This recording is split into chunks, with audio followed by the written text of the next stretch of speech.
the recording that I'm picked up at. All right, everybody could quickly grab your seats. We'll go ahead and get started. We have a full agenda, and I know we're getting a few minutes late here, so I want to make sure we get through everything today. And we'll thank the duck and cover drill from the State Office of Emergency Services on our phones for getting everyone's attention. But it is a good reminder that it's not always just about wildland fire, that create challenges for our state. And as we approach, or I believe today or this week is the anniversary of the Loma Prieta earthquake. So obviously it's a reminder to all of us that California is a disaster prone state. Oh, and thank you, Hugh, for turning on my microphones.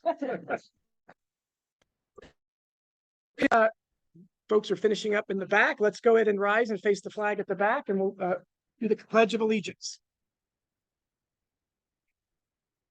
I pledge allegiance to the flag of the United States of America, to the republic for which it stands, one nation, under God, indivisible, with liberty and justice for all. Thank you. You may be seated. So I know we've got a full house. We've got lots of seats. So if folks are coming in, just help them. Welcome to grab seats on the side, and we'll move forward. So also don't forget, for board members, the sign-in sheet should be going around. I think Janet was helping and had the wrong sheet. But that's good. Yes, sign twice. Sign twice. Yes, better twice than not at all. So okay, item number 4 is approval of the agenda. All the board members should have received the board agenda for today, the October 18th meeting. Oh, David. Because he has to leave, so he can. No. You can give it to David. Okay, great, thank you. I don't know. Can you help me with the TV? Yeah. He was going to do a little technical issue and get our TVs running again. Come. It's not on. Did it unplug? Yeah. Yep. Okay. Kick it? I don't know. All right. Well, while he was working on that, again, there's copies of the agenda at the back of the room, I believe, and the board members should have it. Any changes, additions to today's agenda? With that, all board members in favor of approve today's agenda signify by saying aye. Any opposition? Okay, today's agenda is approved as presented. Item number 5, minutes from the September 20th board meeting. And Paul is in New York today, so he couldn't be here, but I want to thank him for chairing last month's meeting while I was out of town. So everybody should have a copy of the minutes from last month. Any comments, additions, changes to the agenda minutes? Okay, hearing and seeing none. All those in favor of approving the minutes signify by saying aye. Any opposition? Okay, minutes approved as presented. And again, thank you, Carrie, for always wrapping that up. Okay, item 6, new business. So we have several things here on our new business calendar. One, we have a new fire safe council proposed. It's from the rescue community. And I want to start by referring to Karen, who processes those and make sure confirming all the paperwork, et cetera, is in. And then if we have somebody here in the audience representing rescue, we'd like to hear from you. So Karen.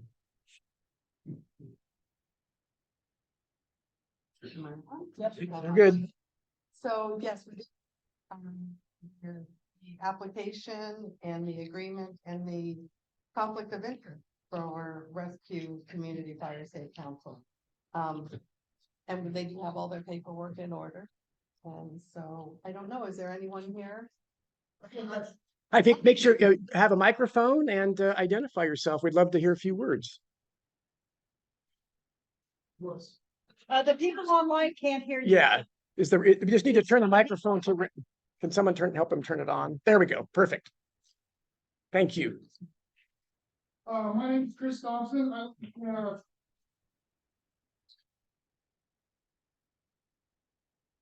It's very important to me to be a part of this. I'm with Chief Johnson's on Alberta Hills. And we live in neighborhoods that kind of cross the street from each other. And so we're trying to bring awareness and, you know, start the fire safety council and then move forward from there. Okay, so my first meeting, so.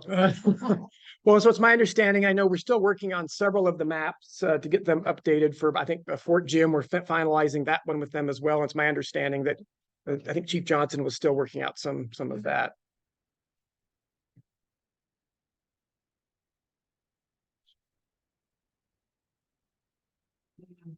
And starting the process. And so anybody has any advice or willing to help, we're all ears, so. We just wanna, you know, try and, again, bring a lot of awareness to our community, help kind of fire safe everything, so we're positive, so that's what we're looking to do. Well, Thank you, Chris. Also, I've had a couple conversations with Chief Johnson, so I also am the orientation and formation of the new council. So again, go ahead and reach out to me at any time. I'll make sure you have my contact information. Chief Johnson does also, so absolutely. I'm here for you. very, very good. Any questions from the board? Yeah, Paul. Greater Pembroke Park Area Fire Safety Council and some of ours reach into rescue. And so I think we could collaborate and make, you know, so that we're not duplicating efforts. And if we can leverage things together, I'd really like to do that. Sounds great. And so, and I think from a mapping perspective, I don't know what we need to verify that there's. Yeah, and that's why I bring it up, Paul. So El Dorado County is working hard to get all of the maps updated based on what they currently have versus some of the changes that have been coming in. And so, and I know that's in the process, but just to remind everybody of the process, they're literally, if you email Wildfire Ready at edcgov.us, the Office of Wildfire Preparedness is triaging all of the mapping requests. Again, trying to make sure we're being efficient, but then they're taking those to the GIS program at the county. The county has all those layers. And so sometimes it's literally down to describing it, turn left at this road and then it's across it. So there's a little bit of work back and forth, but yes, the whole idea is to make sure there's no overlap and to make sure at the same time, we're not, I think, leaving gaps. We don't want to leave fingers of areas, you know, uncovered. So the more we can, you know, work through that and negotiate between adjacent councils, the better, which is one of the reasons why I think it's taking a little bit longer. We didn't want to hold up bringing this before the board because we think their interest and momentum is important, like everyone, but I think it's giving us some opportunity to help, you know, address the boundaries and make it fit for everybody. So. Yeah, and I concur with that. I think it's a great thing. And then it's glad to hear there's greater support and interest in the rescue community to start to do this. So that's hats off. Absolutely, let's work together. Thank you very much. I appreciate everyone's support. Thank you. Alice. I think the new fire safety councils come on, and master. And from our experience, it'd be really nice if the boundaries could it all fit with direct mail boundaries. Because it makes it so much easier and cheaper for the fire safety council to be able to use some of those things direct mail. Yeah, I think that's, well, yeah, we could talk. I think the challenge there is for example, South County covers multiple fire safe councils in the same direct mail. And I'm sure it's the same. So I don't know if that's a very good way of, I think to me, what's most important is that it's reaching the people, what's the right fit for the community and the demographics, and then seeing how we can fit the other pieces. But your point is well taken, because you're right. Oftentimes when you're doing direct mail, you're hitting multiple council areas when you're really trying to reach out to just one. So yeah, I think those are all things we all should be considering as we're evaluating boundary updates. Chris. Just wanted to say that I worked for El Dorado County Department of Transportation for 33 years. So I know your area very, very well. I would be interested in knowing whether you're going to go north of the river or not. Meaning, are you going to go on the Ludeman side as well? If not, that's part of the mapping, Ken, that you're anticipating that we're going to do, is to define where the boundaries are going to be defined. Correct.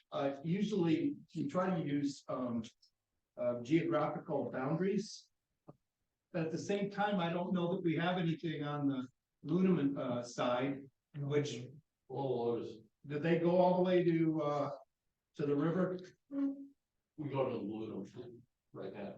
Yes, but do you go then all the way to the river monument?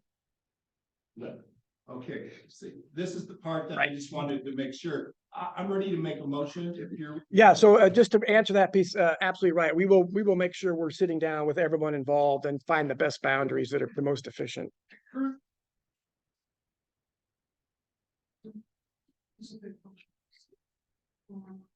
Trying to incorporate surface down. Because we're very close to that, we know that that's a large target hazard. You know, those are kind of the boundaries that we looked at currently. But I'm sure we're open to any discussions as far as moving that, you know, from my understanding, we're hampered, or not hampered, but limited to how many households we're able to have in a council. You are not, Firewise has a program that's has boundaries, but the Fire Safe Councils are really up to what works for the community. So currently, we were just going to. Okay, Good, Again, perfect. great. It makes sense also because there's a ford there, not a bridge across the river. So when you have high water, you can't get across. Yeah, makes sense. Great. So seeing or hearing no other comments, I think, Chris, you had a motion on the table. Rescue Community Fire Safe Council. Is that your name? Rescue Community Fire Safe Council? yeah, that's currently. Okay, into the Rescue Fire Safe Councils. Do we have a motion? Do we have a second? Okay, from David, all those in favor of bringing the Rescue Community Fire Safe Council on board, which I believe is our 31st Fire Safe Council on the West Shore. All those in favor signify by aye. Aye. Okay, any opposition? Aye. Got one, good. I'm not seeing any, I'm looking. Great. Motion's passed, welcome. No, this is great. Okay, next up, new business item, the Veterans Day breakfast, and I'd like to turn it over to both Hugh and Karen, who have been working on this. And have you go ahead and talk, and I'll be bringing up a PowerPoint here briefly. Great. Thank you, Ken. We've been discussing doing something for our veterans for a couple of reasons. Obviously, to celebrate their service and to thank them for that. But in addition to that, also to thank them for all the support they've been giving us over the years. You know, Ernie started a whole defensible space thing. It was the veterans came to him, gave him a few $1,000s. That program, you know, was in its infancy. The veterans have always been there to help with that. And now that program is up to $500,000. So, you know, here the veterans we helped plant a little seed, and now we've got a huge tree here that's grown out of that. And we want to thank them for that. And so Karen was talking about perhaps doing a breakfast here at this site on Veterans Day, the 11th.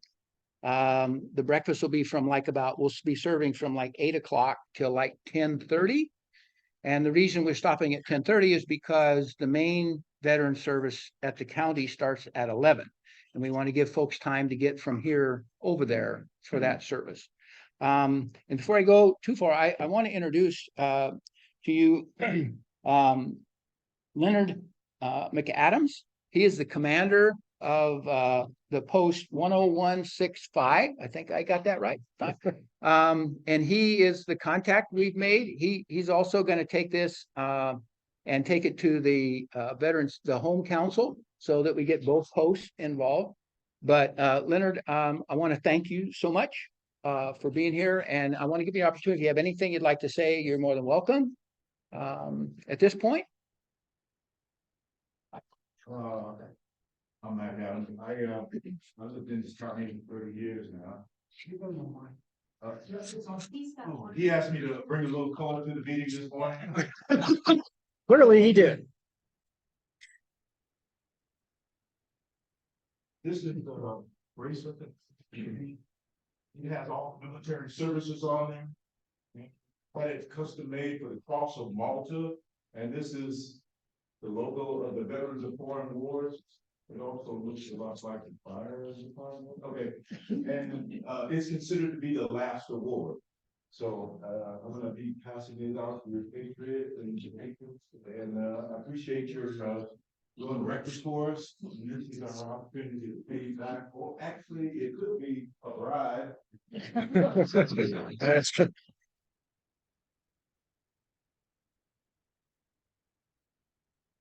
Then I went back on active duty and, 41 years, 8 months, 11 days. Vietnam, I did, Iraq in 05. Just, thank you. Yeah. That's.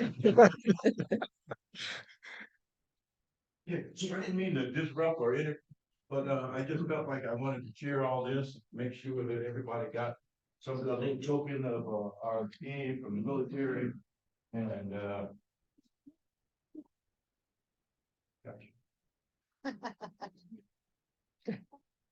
I'll come back.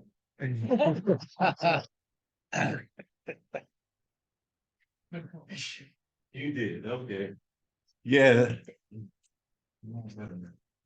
Didn't have enough tomatoes. Sir?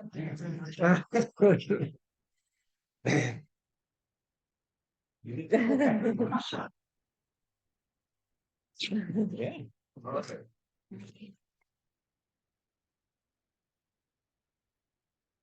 Okay, so, part of that is, that we do the rifle team up there and we do the pledge of allegiance at the monument.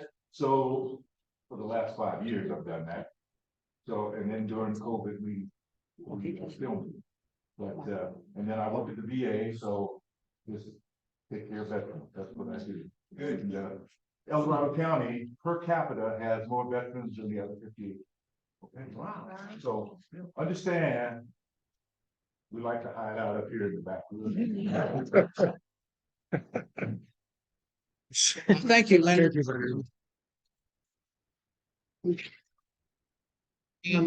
Also, Oh, right, hang on, Alice has a question.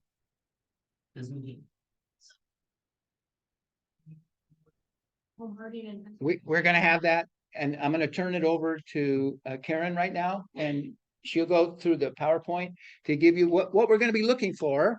Because this is an El Dorado County Fire Safe Council event. We're gonna be looking for volunteers to help. We're gonna need some help set up. We're gonna need some help serving. We're gonna need some help cleanup. And so if you're interested, we're gonna need you to get in touch with us. And I have the hall reserved for the 10th, which is Friday afternoon, which would be setup time, and then for the 11th, which is the Saturday morning when we'll be doing the breakfast. So let us know if you're interested with that. And now let me turn this over to Karen, and I think she'll answer some other questions you may have. Ready for me? Well, to start this off too was, I had a veteran come to me and explain how they haven't been able to do their breakfast because their building got flooded and because of COVID prior to that. And so that's kind of how this got started some months ago initially. So with the power of so we're hosting a Veterans Day breakfast buffet on Saturday, the 11th, here in this room for the veterans and their family and the active duty. I want to take a few minutes to go over some key points, why we're doing the breakfast, what we will be doing, and how you can help to make this a successful event. Next. Why we're doing this, the county has benefited immensely from the achievements and contributions made by our veterans to our fire safety programs. We'd like to bring more awareness to that and honor our veterans in the community and the partnerships that have made these programs successful. We also would like to bring a little more visibility to boost the public support and broaden our positive impact that the Fire Safe Council has to our community and more residents to make use of the program. So we really want to make sure that we're promoting our programs that are out there. No, that's fine. What we're serving, we'll be having a full service buffet line with made to order omelets with various, toppings. We'll have pancakes and a waffle bar with various toppings and sauces, bacon sausage, fresh biscuits and gravy, among some other things, so. It should be quite tasty. Varsoti Family Juice Company from Camino has generously offered to donate all the juice for the breakfast, so we'd like to extend, our gratitude for them supporting the breakfast. To show our appreciation, we will have gift bags for our veterans. So far, we have pins and lapels, custom commemorative stickers, thank you cards, keychains, some safety literature and more that's on its way. The breakfast will start to wind down just before 10:30. We will be supporting the attendance to the county veteran ceremony at the Veterans Monument, which starts at 11 o'clock a.m. Attendees will be encouraged to attend and depart the breakfast at around 10:30 to travel to the monument, which is less than 4 miles away. So how can you help? We have 2.5-hour event that requires a lot of coordination for food prep, food service, parking management, setup, tear down, cleanup, and everything in between. So we'll be having a volunteer kickoff dinner on Friday, November 3rd at 6 o'clock to bring the volunteers together, socialize a bit, and get on the same page. The location will be announced via email to those interested in volunteering. A volunteer's sign-up sheet will be passed around, so volunteers can begin signing up for different roles in this event. Our focus on this event is to celebrate our veterans and their families, and we look forward to having you part of the success of the breakfast. Don't hesitate to reach out if you have any questions. And this is really a collaborative effort with all of the fire safe councils. So we'd like to have as many fire safe councils be a part of this to help with the setup and the serving as we possibly can. And it'll be a great way for El Dorado County Fire Safe Council, which is all of our fire safe councils, to take part in this and to recognize the achievements that we have made with the Veterans Commission and El Dorado County Fire Safe Council. So I'm going to pass around a Sign up sheet. the sign up sheet, and then we'll email everyone, and I will also send an email out to all the Fire Safe Council boards to come help us. And November 3rd, we're probably going to go for pizza or something to have our meeting. Okay. Yes, sir.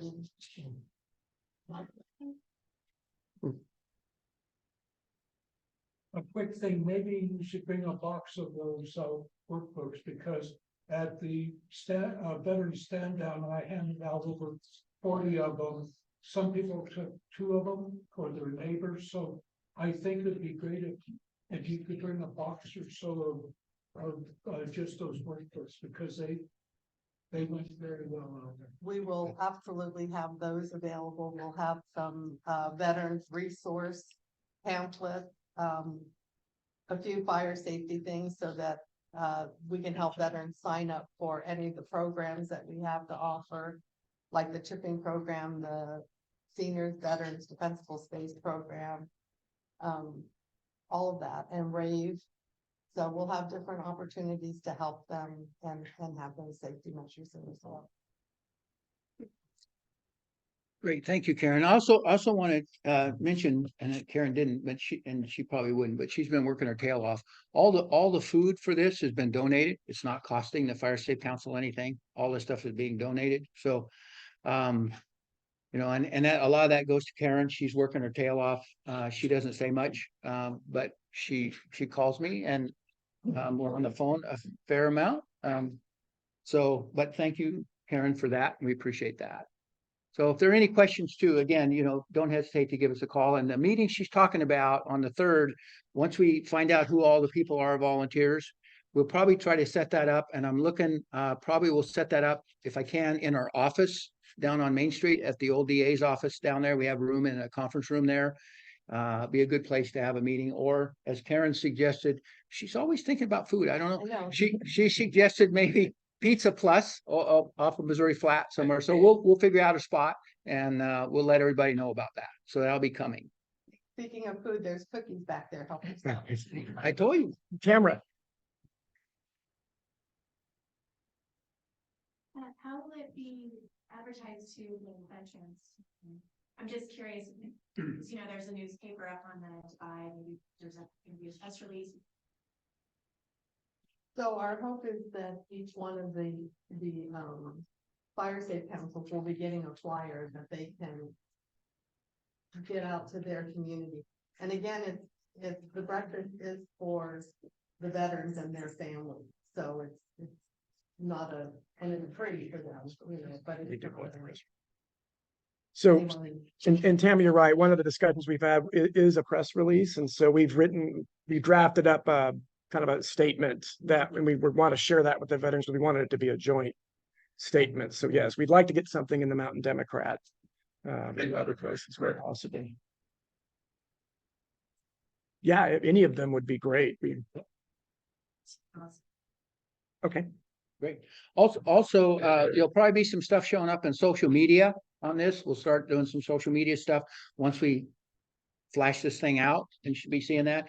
And I think the plan right now, that here's the problem. You know, there's always a problem, right? Here's the problem. The problem is you never know how many you're going to have, right? Are we going to have 500? Are we going to have 50? Are we going to have 10,000, right? So one of the things we'll do is you'll start seeing a thing where people can sign up. There'll be a ticket you can sign, you can do on social media. You'll be able to get a ticket. It's free, but it gives us a count. Now, obviously that count isn't going to be perfect, but it at least will give us some basic idea of how many people we're going to have. So that you'll start seeing that stuff trying to show up too. That's how we're going to kind of know what we need to do. I think we had a question from David. Sorry. Because we'll also send out the emails to the various veteran organizations. Good. Thank you. Good. And I know I talked to Leonard. Leonard's gonna, like I said, Leonard's gonna present this to the House Council. I think I get that right. That's gonna cover both of the posts for this area. So they'll all get that information there too. And so we appreciate that. But with hopefully, you know, I really expect it's going to be really kind of a nice event. The fire department, I talked to the fire department, at least for now, unless something happens. I hope the chief knows this. But no, if you don't, I talked to one of your BCs about this. No, the fire department said if they're not having to use it, they have an aerial. They'll put the aerial out. We have a big flag we'll hang from the aerial to celebrate the area and stuff too. So, and all the fire guys that are on duty that day, we'll let them know. And if chief, you can let them know, they're all welcome to come over and have breakfast. So good. Okay. Alice.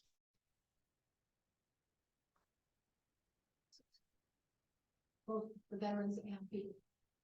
Perfect. Yeah, we'll work on that. Yeah. Any other questions for Hugh or Karen? No, great. This is a great opportunity. Again, it's really to highlight our partnership, just as we've been doing with our senior community. And again, he doesn't ever like to take the credit, but this really all stemmed from the foundation that Ernie built. And it's just, we thought this was a great opportunity to really do this. So thank you to everyone. Okay, next up, item C. We haven't done this before, but we have. I think it was done in years past. Steve Willis and others. It's been a long time. And the executive board, particularly Hugh and Karen, felt that it was a great opportunity to recognize all of the councils with some kind of certificate. Now, no money comes with this, but we have a certificate of membership for every council. Now, the date is October 19th. So, you know, Hugh is like one day ahead of the game, but we're handing it out on the 18th. But what I want to do, and we'll try to be as efficient as possible, but I'd like to call out every fire safe council and have Hugh and others that help me get distributed out. But I think this is just an opportunity to recognize each and every one of you for the efforts you're all doing in your communities and in your areas. So look at this. First and foremost, because at the top of the stack and very fresh, the Rescue Community Fire Safe Council. We were hoping they would. Does it have our official seal? It does. It's got, you work very diligently putting together a very nice certificate with the seals. So Auburn Lake Trail. Anybody here? Okay, go catch up. I know Auburn Fairplay Fire Safe Council is here. Thank you, thank you. You're welcome. Coloma Moses. Now, anybody from Cool Pilot Hill? Camino Fire Safe Council. I saw.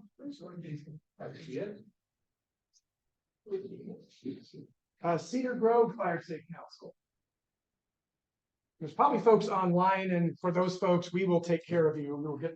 Yeah, we'll put it online for you. Yeah. Diamond Springs Fire.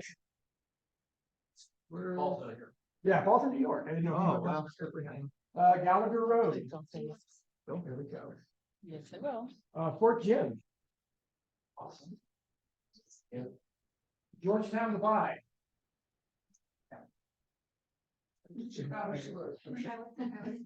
Gold Hill Estates. Okay. Gold Ridge Forest. Greater Cameron Park. Greenstone Country. Oh, there we go. Bernie, Grizzly Flats. Thank you. Maybe online. Let's see. Logtown, I know. That here. Fire Safe Council, Karen. Oak Hill area, I know Lester is online, but I can give it to Alice. That's Omo Ranch, I know Omo Ranch. Patterson Ranch. Placerville, which is right here. Anybody from Ranch and Soul? There's a lot of them all here. Royal Western Estates. It's. Sandridge. He's here. Yeah. I saw him. Sierra Springs.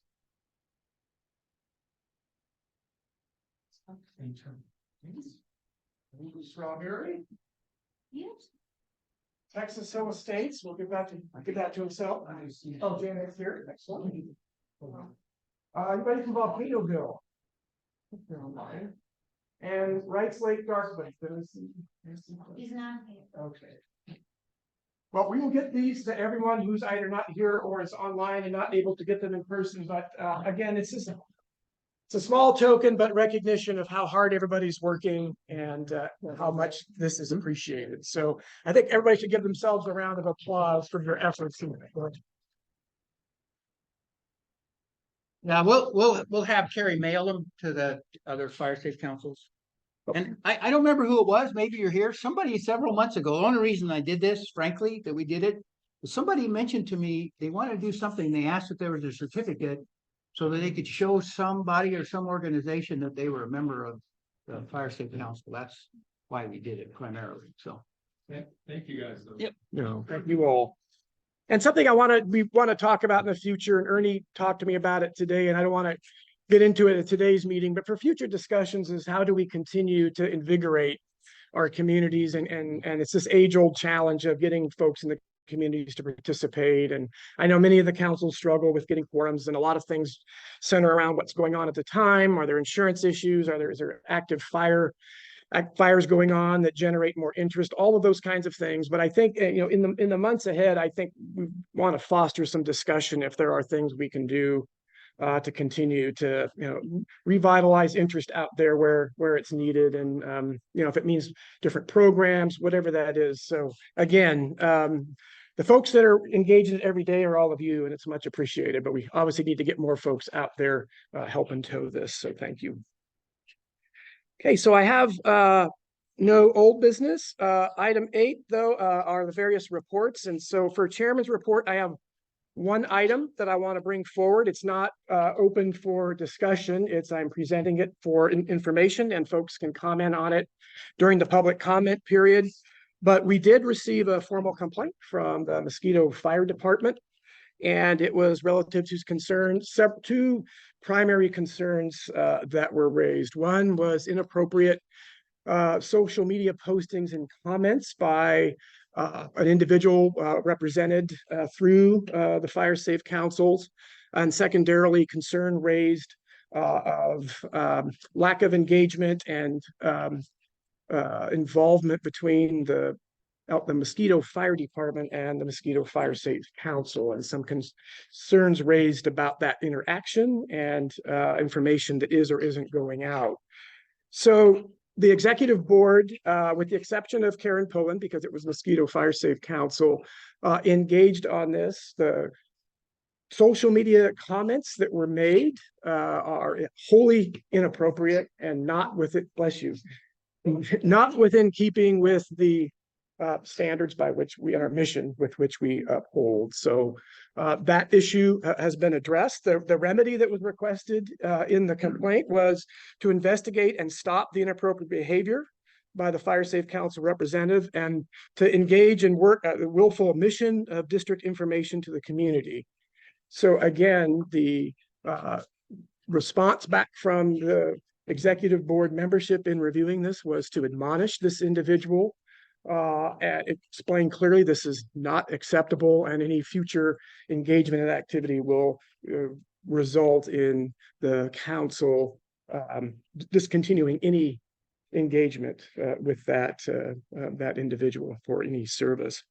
The issue relative to the relationship between the fire department and the Fire Safe Council obviously is concerning to everyone. I think we, as a body, we're all encouraged to maintain and work on our relationships between not just our fire department and our Fire Safe Council, but all of our stakeholders and our community members. And we have spoken and addressed that to the Fire Safe Council and specifically with Mosquito, but in general, we all need to take that under advisement and make sure we're continuing to work on and building relationships. And it's not always easy. We all have missions. We all have responsibilities that we have to get done. But at the end of the day, we're not all towing the rope together and working on this together. We're really not working in the spirit of what we're trying to do here. And that's have our communities more fire safe and engaging our public. And it works, all ways. I think all of us, whether we're an agency or a volunteer group, we all need to continue to work and engage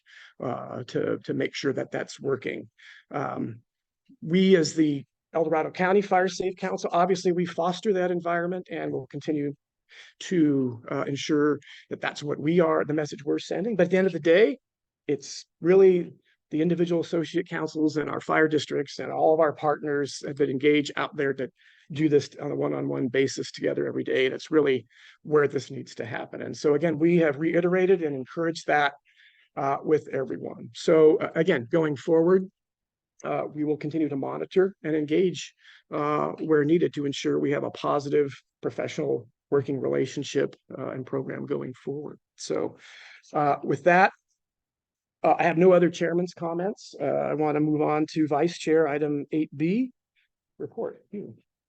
Okay, I don't have a lot. I still go to all the meetings every month I've been going to, and I'm not going to spend time going over that. We continue with that. The FPOs, the defensible space, the OWOPR, I still continue to attend those and represent you there. But I do want to say one thing. We have created probably a lot of you don't even know, but we have created within the Fire Safe Council what we call a little education committee, comprised of individuals. Originally it's the original staff, original folks that did the defensible space training. They're part of that. And then there are several others now that, after I announced it before, came back to me, said they would like to be part of that. And so, and those other individuals are Dorothy Fine, Kit Veerkamp, and Terry Klein have come back and said they'd like to be part of that. So I just want to say that we haven't done much with that. I haven't done much with it. I kind of sat on it because other things have been going on. But I will be within the next couple of weeks emailing all of the individuals that are part of that group to set up a meeting. We'll have a meeting to discuss what type of training we want to do, what some of the things may be, and try to set up a calendar. And I know next year or in the spring or just before the spring, we'll be doing another defensible space class, of course. I'm waiting to hear back currently now from insurance people and real estate people and some contractors about an abbreviated defensible space class, maybe. When I say abbreviated, could be 4 hours, could be 6, but it won't be very long, just to update them and let them know what's going on. And then we'll also try to do, and Alice, again, Alice last month gave us a class on decking and vents. She did a great job. And it was like always, she always does. But we try to put a calendar together and do quarterly. So start trying to do quarterly classes and things like that. It doesn't preclude things, that won't preclude things like today. Tamara's got a thing after this meeting with the folks on grants here. So that won't preclude that. We'll still continue to do that, but we'll try to have some formal thing to let everybody know what kind of classes are coming up. So just be aware it's there. We're doing it. We're going to be moving it forward. Those of you that are part of that group, just beware. I'll be getting in touch with you in the next week or so to set up a meeting, and we'll probably have the meeting at our office in the conference room there, unless Chris is using it. He's the only one that uses it besides us. I see him signing up all the time. When I need it, I just cross his name off. But anyway, we'll be setting that up and be doing that. So just be aware. And if there are classes, that you're thinking of that you'd like to have that maybe we haven't talked about, let us know. And so we'll put them on the list. And as we discuss that, we'll kick it around and see if we can't do something. Well, that's really all I have. Oh, no, I do. I have one more thing. Sorry, Ken. It's not a big deal. It's just a heads up. It's just sort of a heads up thing. And I might be taking some of Lucas's thunder from the FPOs here a bit. But the state of California is in the throes of adopting the Urban Wildland Interface Code from the International Code Council. I received the first draft, a week or so ago for comment, where they're making the amendments to that. Looks like it's supposed to be adopted in 2025, the effective. And that will become, those of you that are familiar with the codes, that'll become part 7 of Title 24. The building code is part 2, electrical code is part 3, fire code is part 9. The urban wildland interface code is going to be part 7. So just know that it's coming. The state had never adopted that before, but they are going to. So that will affect us, not so much with existing, but it will be some changes for new construction. That's it. Well, Hugh is our Cliff Clavin of the fire prevention world. And so he and a number of others, the partnership with the fire prevention officers, they are ciphering through all of these kinds of changes. And we really do depend on them to sort of translate it into English for us as to what it really means for us on the ground. And so we appreciate, what they're doing there every day. One quick go back, I forgot to mention. So I have been invited to be on a panel at a brand new statewide workshop that's being hosted by the Ventura County Fire Safe Council and a consortium. It's being hosted at the Reagan Library this Tuesday. So it'll be a quick down and back, but it's a 3-day. I won't be there the entire time, but Janet and I will be going down to represent the Fire Safe Council. I'm on a panel to talk about what we're doing in El Dorado County and how our partnership with our associate councils and our partner agencies and organizations, how it works, in this complex, more growing, environment of fire prevention and fuels treatment. It's being keynoted by Daniel Berlant, the state fire marshal, among others.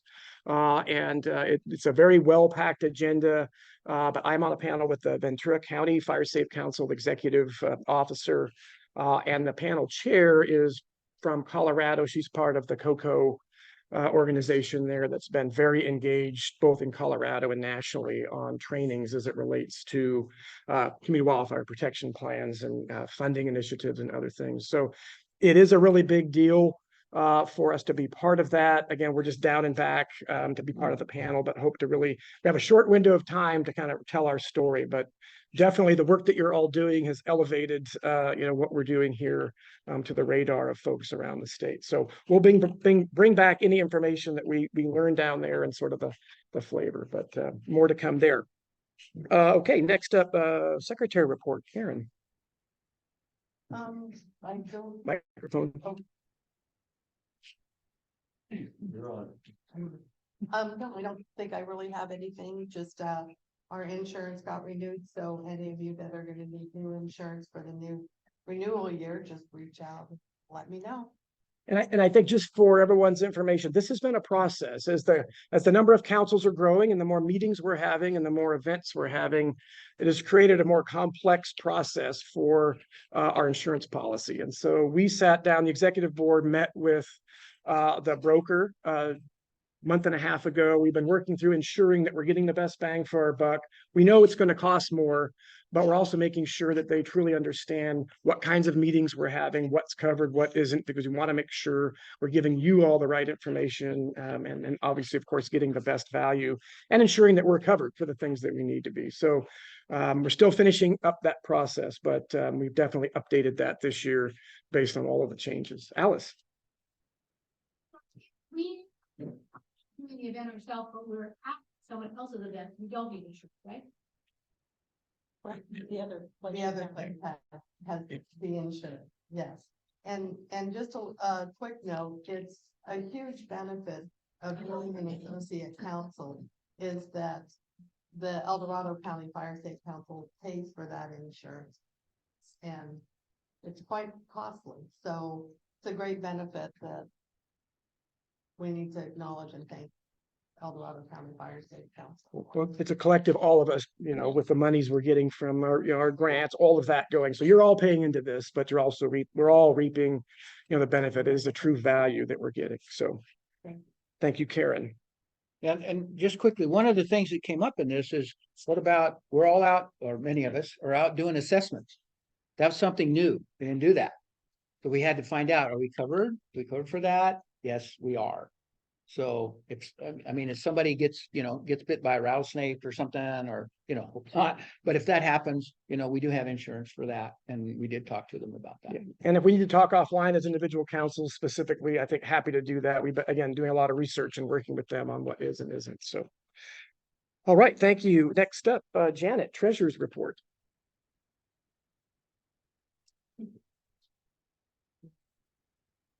Good morning, everybody. A couple of items in the treasurer's report.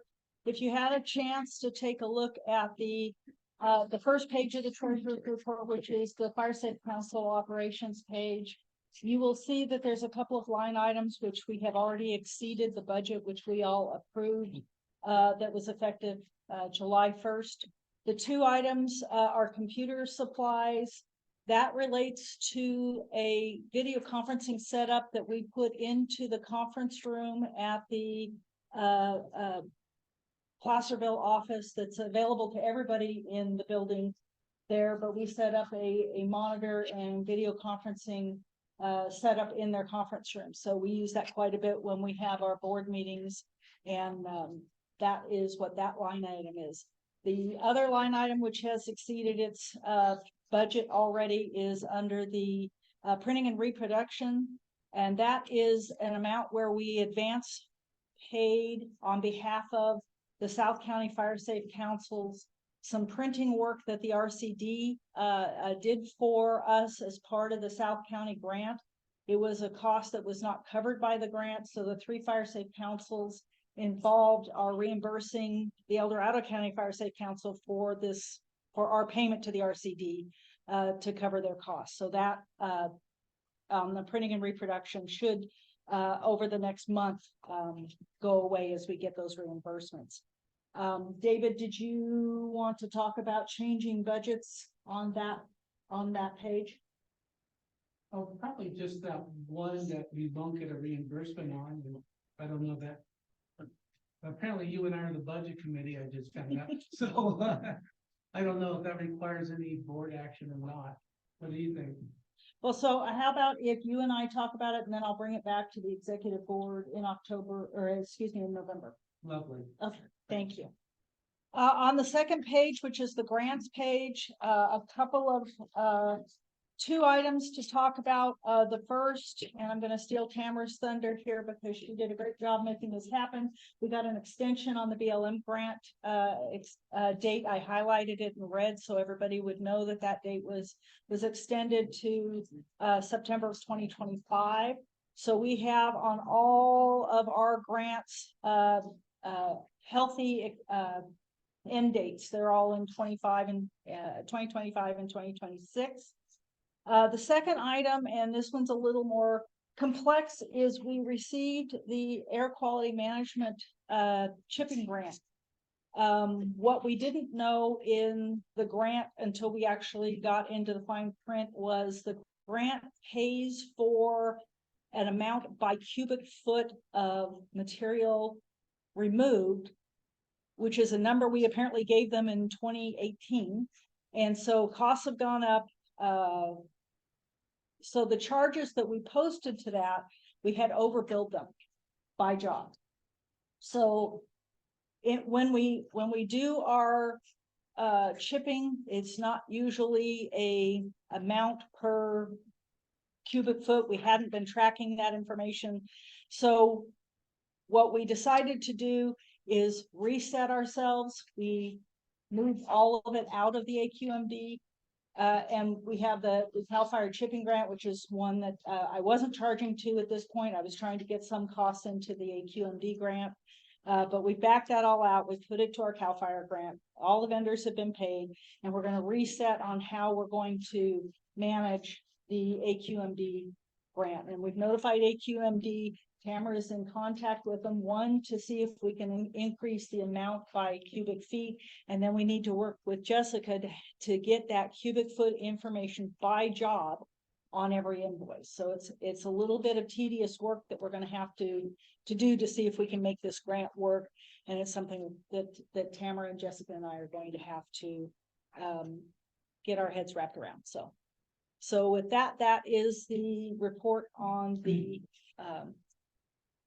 financials, the treasurer's report. Questions for Janet on port? Okay, I'm seeing that online. The treasurer's report is before the board. All those in favor of approving as presented signify by saying aye. Any opposition? Aye.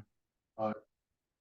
Okay, approved as presented. And again, thank you to Janet and the team. It's a lot of moving parts and keeping track of all of this. And so thank you for that.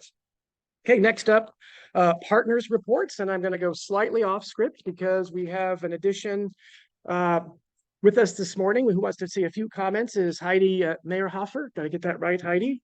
Meyerhofer, from Senator Marie Alvarado Gil's office, and she would like to just introduce herself and say a few words.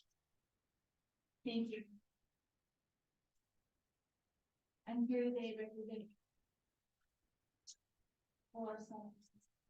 Senator for California, and her district goes from just above Truckee all the way down to the tip of Pino. She has a huge district, and it's a really rural district. Senators to rural issues. She lives in Jackson, and she has evacuated fires, and is very familiar with struggle in the town. In the last year, she's had great success in the legislature advocating for prevention and mitigation of wildfires, and she is a strong advocate for your council. So I've been tasked with visiting each of the fire state councils and introducing our senator to them, learning what the challenges are, and be able to in your work. So thank you for having me today. Thank you, Heidi. And I reminded Heidi there were 31, but they're still committed to coming out meeting with all of us.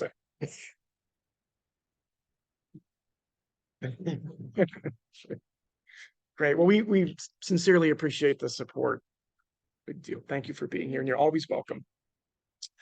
Okay, next up, BLM, and I know that Jason retired, but we have George Pacheco from BLM today. Welcome. Sir, Mike. We can pass you a mic, and thank you, Alice. Yes, good morning. I'm Jorge Pacheco. Yes, Jason, actually, he took a promotion to the state office, so he still is with the BLM. I'm out of Motherwell field office.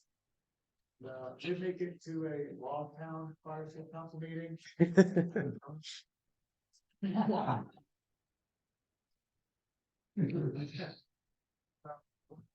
this offers is a principal space permit. And I have left some business cards in the back there with my email, my contact information, and next to some, BLM posters, please feel free to grab them. So the principal space permit, that is, if your council would like to implement a project on government lands, please get in contact with me and I'll forward you our project initiation notice. That's separate from the principal space permit. The permit is for individual landowners who border BLM lands. And our office would go ahead and provide the assessment, the environmental assessments required to actually do any work if allowed to on those lands. But then the actual implementation would be on the landowner. I've also been accompanied by our forester, Roger Brown. He's got some projects that he's looking at starting out in your county. But yes, I'll be hanging out after the meeting if you guys have any questions. Thank you. All right, next up is CAL FIRE. We've got the team, Megan, Jeff, and Patrick. I'll turn it over to you. Good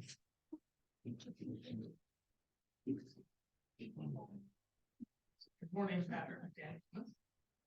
All right, go. No, you're not again, sorry.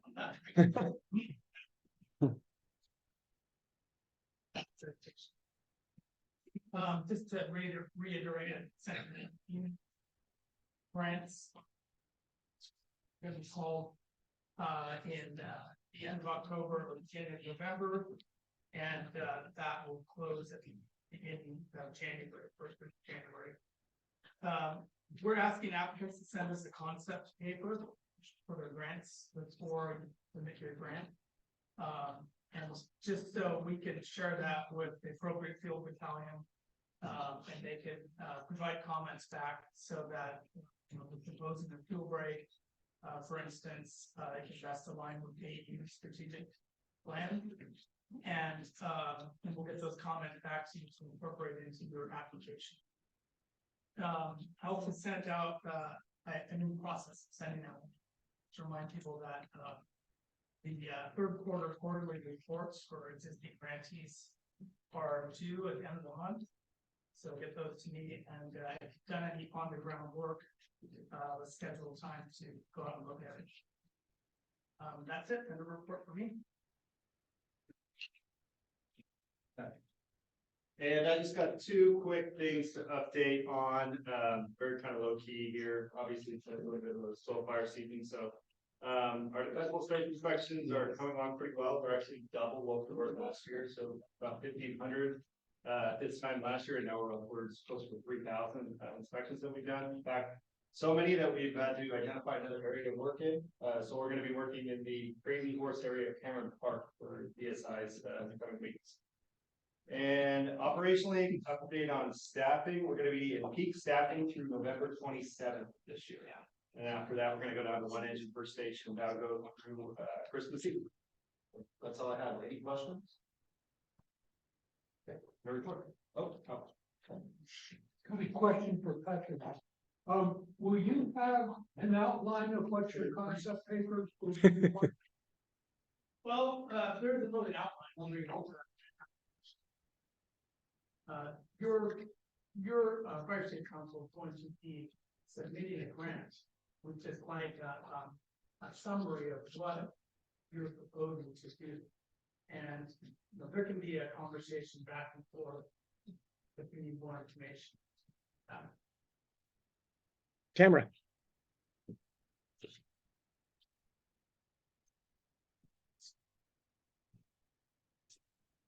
And do you know at this time, Patrick, what the timeline will be for those concept papers in relation to the final deadline? Well, we'd like to get them earlier rather than later, so we have time.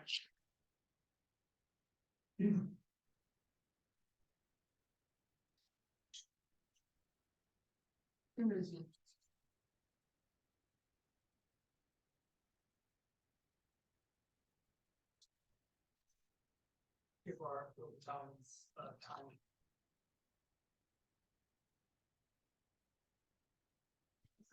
Paul? Yeah, it's just a it's a multi-agency question for both BLM and, CAL FIRE. With some of the changes that are occurring in Cameron Park Fire Service, is there, there was a proposal to go forward to advance the, defensible space around the Pine Hill Preserve Cameron Park unit from 100 feet to 200 feet. Has there, and I also understand BLM, there's a change with the manager there as well, that was running that. So has that paused or is that still advancing? And can the Fire State Council help with any efforts that are going on there? So I think it's close for BLM and CAL FIRE to say we're engaged with.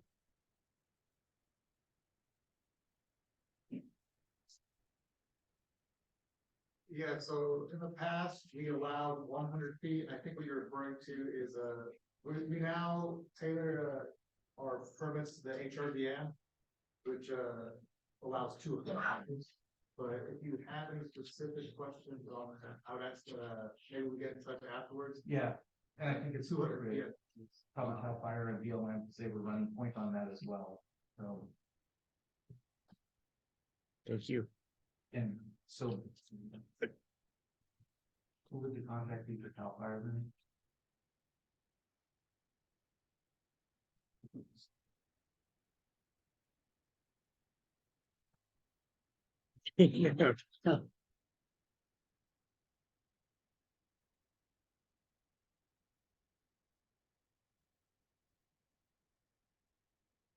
Properties, and we are meeting with them on a regular basis, to strategize for reduction on various ownership versus. So we are moving forward with that. Great. Megan, while you have the floor, anything else from CAL FIRE from your perspective? Good. Very good. Well, as always, they, I know they have to rush off when they're done to another Fire Safe Council meeting in Amador, but for the extent that they're here, obviously hit all these folks up after the meeting. Okay, next up, the Office of Wildfire Preparedness and Resilience. We have Tom Meyer, and Tom, you have the floor. Morning. Then it's Veronica County, Bill Walker. The Western Colorado County CWCP, that RFP is out for bid right now. It's scheduled to close on November 3rd. The deadline for prospective bidders to submit questions is this Friday. And then responses to those are due by the 27th. As long as the schedule remains on track to close on the 3rd, we anticipate doing evaluations and then eventually interview for the November 27th. So that's coming along. The Weather Trade CWMP grant, the first quarterly report was submitted this week. Just pretty minimal management costs so far. That contract, bid request was submitted and currently in the process of getting prepared and we'll have that issue in the coming weeks. The vegetation management and defensible space ordinance revision, that's going to go to the first reading of the board of supervisors to November 14th. And then that would, as long as there's no significant changes, that would put us on track to have the second reading at either the first or second board meeting in December. And then depending on which of those two, it's unlikely effective date early or mid-January 2024. Has any federal money shown up yet for the Weather Creek project? Not yet. We just submitted the quarterly report for that. So I believe it'll probably be a couple months or so. So we get a reimbursement for that. Some will come in. Yes. So She can't help herself. Yep. There you go. So the first quarterly report was issued, all that was included, because all we've spent is formal planning costs, and that was for about $3,000. So we won't anticipate any additional federal expenditures until we actually incur costs at the county level. and the grant federal and take care of it. It's going to be in phase 2, which is likely around 18 to 20 months out. So that's when the actual construction and testable phase work is. So 2025 for implementation or late 2024 or which? Probably spring of 2025.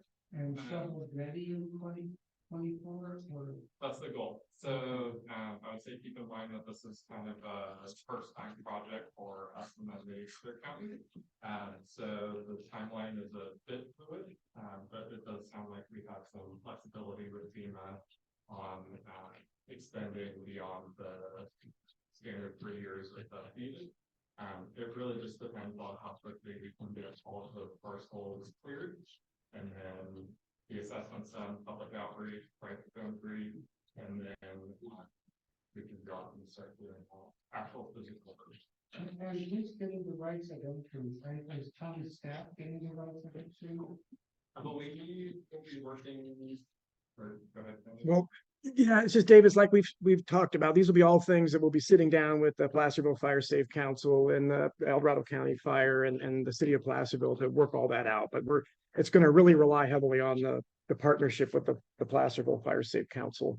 But we've got a lot of time, as Tom indicated, there's a process here going through environmental reviews. So we're in a good place to have some time to set all that up. As we work on all of these grants from a fire-wise perspective, if we can find out how much is being spent and where, so I don't have to have the people's names, but how much is spent and where, all of our grants, and then all of us can use that to qualify for investments for fire and water. Absolutely. Thank you. I think there was Tamara had a question for Tom. So we need to get more microphones.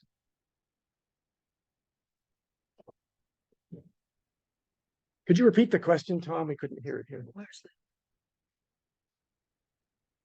I'm the copy of the RFP for the.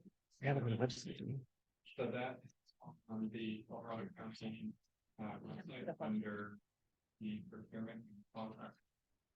And there's a link or tab on there. Open bids. And so it's through a platform called Planet Bids. And it's either, looked at it earlier, I think it's either the third or fourth one down on the active bids right now. No questions online. Thank you, Tom. All right, next up, the El Dorado County Fire Chiefs Association, Chief Cordero. The same trend. I know, just any microphone will do. Good words. Yeah. Hang up. You know, as you know, October is breast cancer awareness month, so you'll notice there's a fire, there's a pink patch. You'll also see a lot of your firefighters with pink logos on their uniform shirts when they're out there. So it's not recognize October with that. The Fire Chiefs Association, we're working with OWOPR here coming up here very briefly on some of our messaging and little projects that are going out. So we're looking forward to that.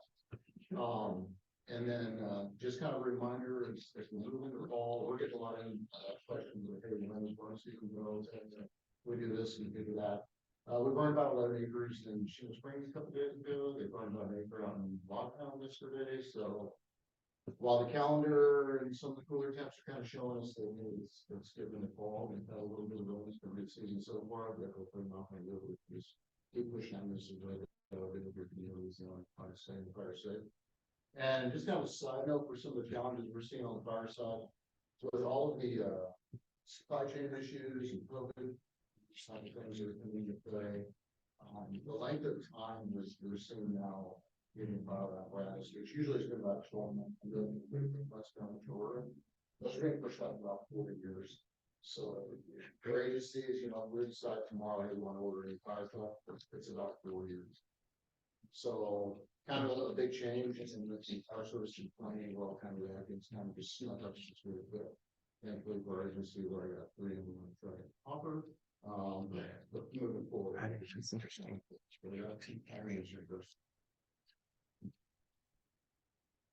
Thank you, Chief.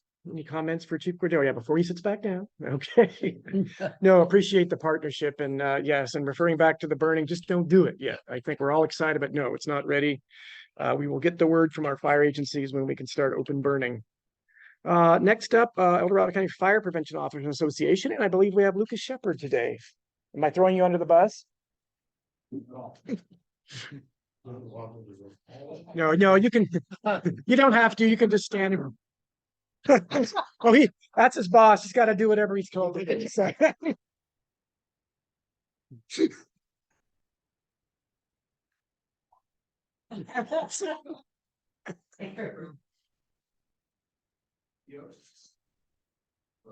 On what we've got going on in our local committee there. This upcoming meeting, we're gonna be transitioning our new officers in, and we kind of set it up to have succession planning. So the president gets a break, he moves up, treasury secretary moves up, and we kind of help him learn the new role as we're going through the year, so the folks are prepared, they're not thrown to the wolves. Hopefully that increases more efficient transition and continuity in those positions. We're working on getting our arson force trailer inventory outfitted and updated in the event that a kind of an all call goes out for an arson investigation need. We want to be able to respond with the appropriate resources and the appropriate equipment to help whatever capacity that's needed. So we've got a designated line item in our budget for that, and just kind of keep in pace with that project. We're considering a new fire safe plan creator application, if you will. So when a community is developed, there's a threshold that says, hey, if you're going to put this many houses in this area, we're going to need a fire safe. And that's going to address everything from fuel modeling, fire behavior, evacuation, routes, the weather, kind of a comprehensive overview. So we're not putting 5,000 people into a bad situation and move out the whole time. Right? And so to be able to create those fire safe plans, there's specific requirements, and we don't just let anybody do it. So I'm trying to be thoughtful and consistent with how those applications get processed and approved, so that it's a level playing. Good. And my buddy Tim, the fire chief, I was in. He probably qualifications, but it is thoroughly and give folks options, but not too many folks that can do it. We've got a California State Fire Marshal sponsored statutes and regulations class coming up in November. We'll shout out, thank you to Chief Elite for facilitating the sign up and facilities on that will be held at the El Dorado Hills. Is it training class? It's a great class. It is the quintessential why does prevention get to do what they do? Where does our authority come from? What are the rules? How does it work? So it's great fundamental class for prevention officers and folks looking to get into the business and understand what it is they're giving themselves into too. So we're happy to be able to help state fire training folks from that as an field group and getting a Northern California class. Driving the area. So have a local classes like this. So that's kind of what we're working on in the field group. Questions, comments, concerns? End of report. Thank you, Lucas, and appreciate you stepping up and representing the group. Much appreciated. Okay, next up, El Dorado National Forest. I saw Jacoby Waters here earlier. There you are. Yeah, any Michael do.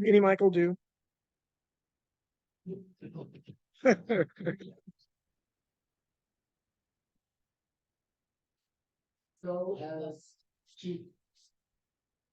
Well, here's Brandon. First off, I'm Jacoby Waters, Deputy Chief of El Dorado Forest, fire and fuels focused on this. So that's it is fire season or burning season for us. And so we have already started to begin pushing that way. I don't know if anybody knows all the smoke in the air yesterday. Yeah. Oh yeah. District Ranger District off of Peavine Ridge and Daybird Canyon. And then today they're going to continue for another 69 acres, so understood in 99. And so then we're gonna take a break, we're gonna make sure that it's lined up and get to go, which it is. And then we're gonna move over to the Placerville district, and that's gonna be off of Slide Park in the, Holly Pines area. And then we're gonna go for another 62 acres limits for, and that's gonna be right by the fire station. We did a town hall meeting a little while ago, just to talk about this. So the idea of it is we're gonna keep pushing towards. I came in here a year ago and I said that you're gonna start seeing us more doing more for so much more hazardous reduction spectrum. Everybody was like, oh yeah, I'm telling you, it'll take a while to move this train.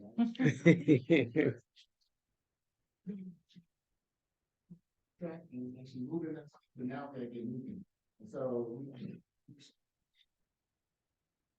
I'm trying to go push towards doing a large scale burning or housing fuel reduction projects. It's always a money thing, so we're always trying to resolve our resources and or funding to get the work done. And so being that we're federal, people think we have deep pockets, but you all know, depending on what our government decides, what our money is. So I'll forward this way and keep trying to get the traffic reduction going on. And if you have areas that need, we'll have Forest Service land adjacent to your home. Please let me know. We're trying to work in those areas. I'm trying to folks on the ground know the areas we want to get. So that is our focus, is to get work done in those woolly areas, you guys, home areas that you guys are, so know when patch like fire does happen, it's not gonna affect you as much as it happening. Any questions? Questions? What's a question? Room lit up. Skybirds. I find that people are receptive, but not necessarily like fire. And so, being in history, I know that National Forest, we were just trying to educate us. So I feel like they're more receptive, but we're trying to be transparent about it, so we still don't. And Dorothy, like you said, but I understand there's gonna be a project in North Camino, maybe under the SMUD lines, that Eldorado National Forest is working on, this like 20 acres that you have on the north side of Camino, maybe. I can't remember the name of the project. I mean, so for me, I haven't heard too much about that. I think really that's the idea of moving to that position, especially around so we were working with the lead but I haven't heard that one. yeah, I thought it was a SMUD line. You don't know the Dorothy? It's PG&E. Okay, sorry about that. No, that's all good. I mean, we were trying to look speed too, because we have their power lines going through Forest. Obviously, they haven't gone through there, so you're trying to. Thanks, Jacoby. Okay, I don't believe we have anybody from the RCD represented today, just double checking. Nobody in the audience or online. And we don't, unfortunately, both Eric Brown and Mike Webb have commitments and they weren't able to represent SMUD and PG&E today. But we do have Lieutenant Wharton from the El Dorado County Sheriff's Office. And I also want to invite the opportunity for Chief Lilienthal to weigh in because I know there's a new program there too. So you guys have the floor. Morning, everyone. Board of Supervisors authorized the 2 additional positions. The 2 positions, one is the fire service and one's civilian. And for the fire service, we have contracted with the El Dorado Fire Department, and we have Chief Lilienthal now in our office as part of our leadership team. His primary functions are exercise, training, and coordinating. So that's a pretty exciting partnership. We'll really bring different expertise, perspectives, experience to preparing for disaster and then I think that's gonna be a good fit. We probably already have years with the projects in line. More to come on that. The second position is an administrative analyst. That person will be focused on outreach, plan maintenance, update, and mitigation. So we'll do an open for that. So within a couple months, we'll have that hired and we can get rolling with all the new staff. Lastly, just please continue to push out to the communities to sign up for our emergency alerts. We're at less than half the population at the time we sign up. So I know a lot of people that think they don't live in this area, don't sign up, but that's how they get the information. But please continue to push ready to get us out. And Chief, any comments from you, Chief Williamthal?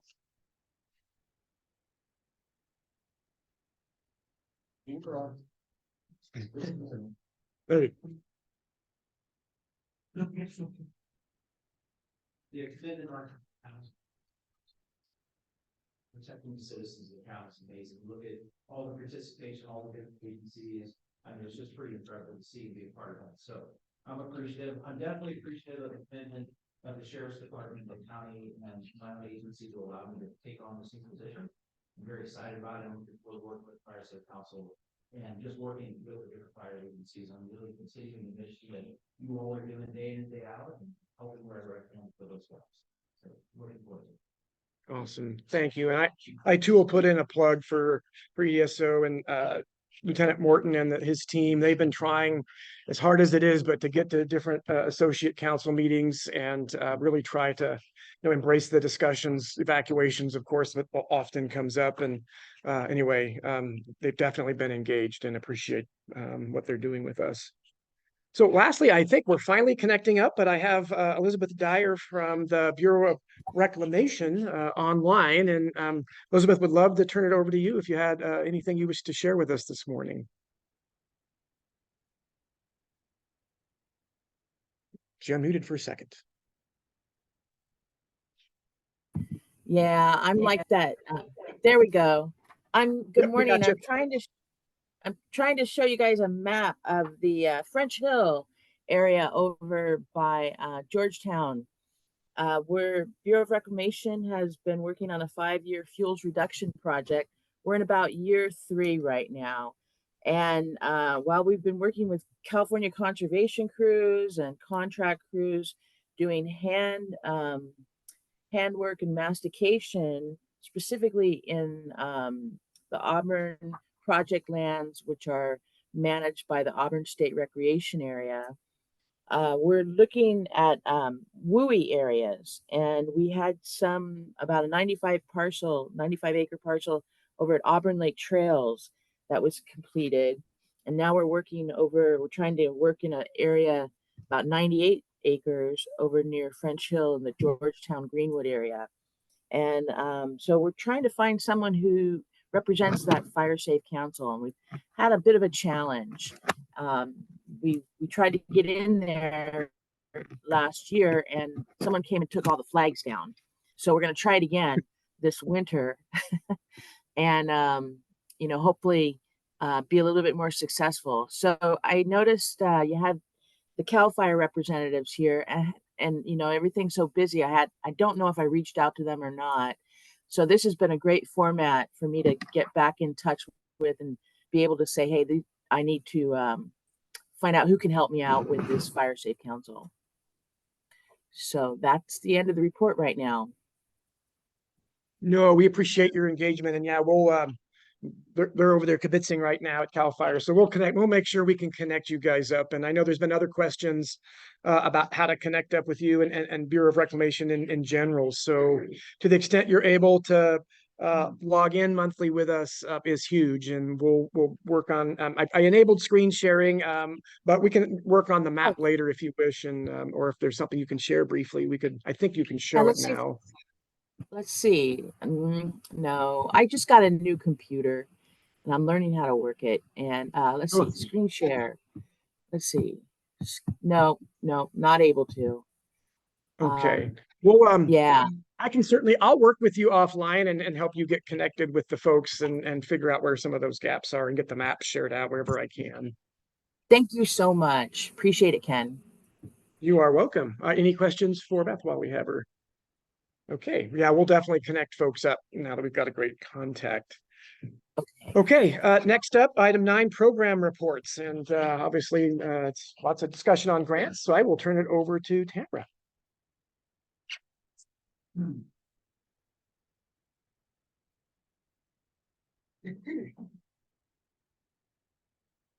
Announced last time at see again. Jan, I gotta take this with me. I told her she's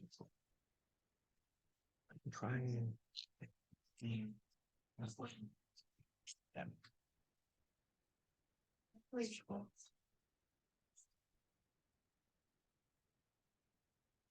Sure, so please, advertise that program in your fire safety council. Right after the- And when you're doing your assessment, it's a resource if you're assessing any houses or any property owners that might need the requirement, like for qualification to. So that's very exciting. We're also applying for that program. Like another $75,000 for a defensible space restriction from the COCO AIM program. Let's do it for 2 months if you could get it. And then for the USDA CWDG program, grant program. For grant opportunity, we're applying for defensible space, having this tree removal for on election. So hopefully the programs will be well moved into the future. Those are the things coming up. October is quarterly report month. Every entity loves to do their reports on the same schedule. So 4 times a year is a full month of reports. So the fire safety councils that have projects, I can help with your reports. Most people are managed through RCD, so RCD does the first half of the report, and then fire safety council take a look and make sure it's okay. But I can help submit those reports. You can have those. After this meeting today, there's a meeting of the grants committee. So if you have been involved with that in the past, you would have gotten an email from me about that. If you'd like to, if you didn't get an email about it, you'd like to be involved, please stay after this meeting and stay with the grants committee. And in the next month, November, I'll be doing hopefully with some help from other members of the grants committee, doing a grant application workshop. So if you've never applied for a grant before, you're thinking about applying, you want some pointers or a refresher, come to the grants preparation workshop next month, which I'm not sure. What's the date? The date would be November 15th. No, but yeah. Send out information about it soon. Here, it'll be here. Yeah, it'll be here after the board meeting, and then the people go get some meetings and go out there. And that's all I have. Any thoughts or questions about this? I'm sorry, one final thing. If you are thinking about applying for one of the CAL FIRE grants, please contact me. So we can work on the concept paper and kind of make sure we're all coordinating on what we're doing. So please contact me sooner rather than later so we can get that. As you heard from CAL FIRE today, that should be late October, early November, and we'll be doing January.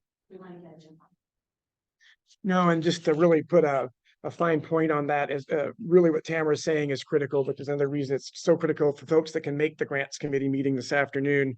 Patrick pointed out in his email that went out that there are only a set number of grants and a dollar amount on average that gets approved every year in the 4-county area of the Amador El Dorado unit. It covers El Dorado, Amador, Alpine, and portions of Sacramento. So when you're looking at, I believe the number was 4 to 6 million. You can correct me if I'm right. He's nodding his head. So that's not a lot of money when you think about how many applicants there are. And so, when he reached out, he's trying that these concept papers are really important because I think it's really going to allow you all as the grants committee to look at what's on the table and really have some discussions about what's putting the best foot forward and what you all think are the most important projects, and really providing Patrick and the team there with some things that we can really, get behind. And so this year, more important than ever. So again, folks that are interested or part of the grants committee, that'll be important to talk about. So any other questions for Tamara on that? And I will tell you, Thanks, John. I will tell you more. Tamara has just stepped in and hit the ground running, and the timing couldn't be better. Pat's been amazing at handing off. Of course, I think you do it. Yes, I think I'm pretty sure he was the smart one here. The rest of us were, oh, but no, Pat was smart enough to realize how this was growing and he was living it. And so we've been able to take it to the next level with Tamara and it's well placed timing because there's just a lot happening in this arena. So again, thank you, Tamara, for that. Okay, next up, I will lump together chipping, defensible space, and hazard tree removal into one report from Jessica. She's prepared to kind of give us the stats on those three programs. Oh, sorry. Good morning, everybody. I am simplifying the reports to give you a year-to-date amount for all three programs. For the chipping program, okay, I just want to make sure I'm right here. So far, we have spent a total of $258,011 on chipping and have completed 641 jobs. For defensible space, we have completed 196 jobs so far.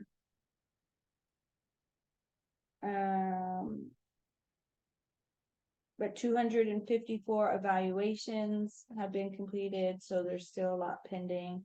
But we have spent $203,125 total for defensible space.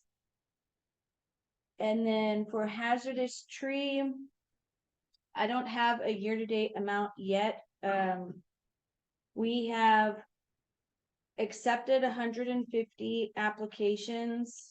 Out of those 150 applications, 123 were accepted with identifiable tree work. 402 trees have been identified for removal. The evaluation cost so far, it initially has only been $30,000, but we have not paid that out yet. Right? Okay, yeah. And then we have 47 trees currently awaiting to be removed. It was the first bid package that got put out for 19 different parcels out in the pool. That should be completed hopefully in the next month. Good. So it's just sort of reiterating, and Janet talked about it in her report, the spike in the use of particularly the defensible space and chipping programs this summer was phenomenal. I mean, we were averaging for a while between $40,000 and $50,000 a month in each of those two programs. So again, we're trying to plan for the future and but we've been working with Tamara every opportunity we can to identify future funding sources for particularly defensible space, which obviously has been really growing in interest and in need. And we've been partnering with the fire chiefs and the fire prevention officers and others to ensure that everyone's sort of selling that message as they're doing evaluations and inspections. So that'll continue to be a program that we want to grow and make sure it's sustainable. We've tried really hard not to have to shut it off. We've come very close this summer because of the interest, but we've been able to find opportunities to keep it funded so that we don't have to continually start and stop and confuse folks. So again, we'll be continuing to work with the county. The county's been very generous in Title III funds, and that's really sort of helped fill some of the gaps. But we'll be continuing to look at future grants to keep that going. So very, very pleased with where that's going, and wasn't really what Jessica signed up to do in the beginning. It was more to work on grants, and with the program spiking, she really spends most of her time engaging with the contractors and coordinating all those efforts. So everything's, we worked through some of the bumps with the website and the applications. It's been a long summer trying to bring all that together, but obviously nothing's ever perfect, but we're definitely seeing a much more improved process with getting folks in the system. So thank you for that. Alice, education and outreach. Ernie is here.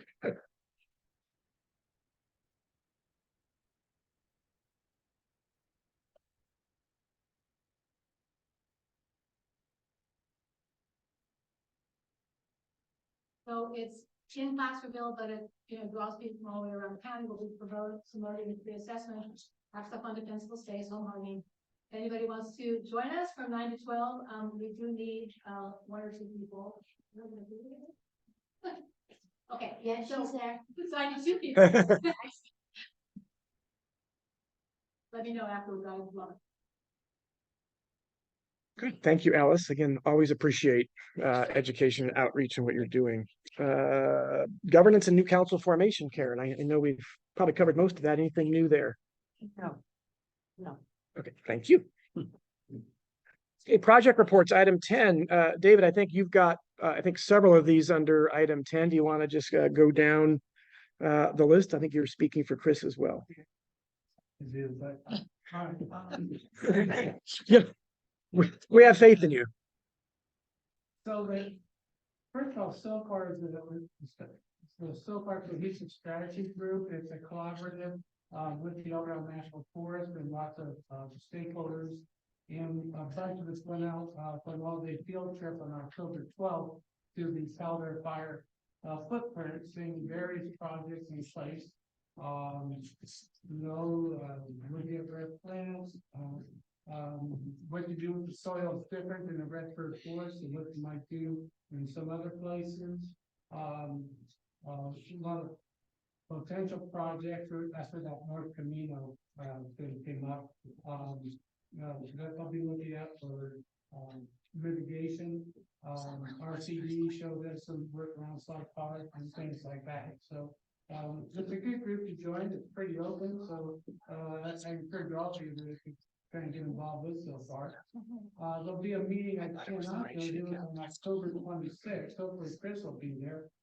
For biomass, it's a Zoom at 11 o'clock. If you need the invite, send me an email. Try to do that. And then November 8th, the big SOFAR meeting is 1:30, and I believe that's still Zoom. We used to do these things in person, but I guess we're stuck with Zoom now. Resource Advisory Committee, there's like $100,000 we're sitting on and we can't get going because we can't get the council fully staffed, filled up with the volunteers. It has to go through the Secretary of Agriculture in Washington, D.C. and with all kinds of weird rules. So we're stuck there. I'll wrap up to get back and wrap. I can write down when we next meeting. Sorry about that. Let me read to you Trish's. So Greg Stanton, who retired in Newington, working with the county, and he knows everything about biomass. We're still hoping to get Sierra Pacific to let us use the old Camino Mill site for a biomass plant.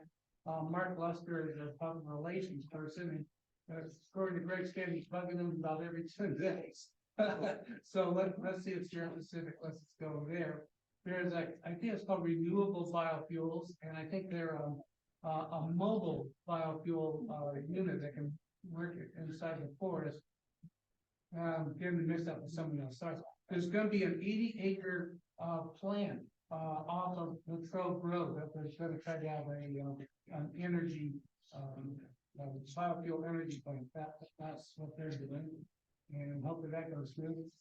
Black Oak Mine Union School District is sort of an educational biofuel energy application, so the kids can learn various jobs, how to do various things. So it's a sort of like a job training application, but as part of the process, there'll be some of the plant started up by biomass. They didn't make it the first time, but so they're resubmitting their plan, and this time it might be more might be more focused on job training in the future. So that's pretty much it on biomass. And let me scramble and look at my calendar for the next wrap meeting, and I'll interrupt later. Great. Thank you for combining all that, David. Okay, item 11, community council report. So this is a chance for do the round robin from each of the councils on what's going on in your area. Looking around, I see Alice grab the microphone first.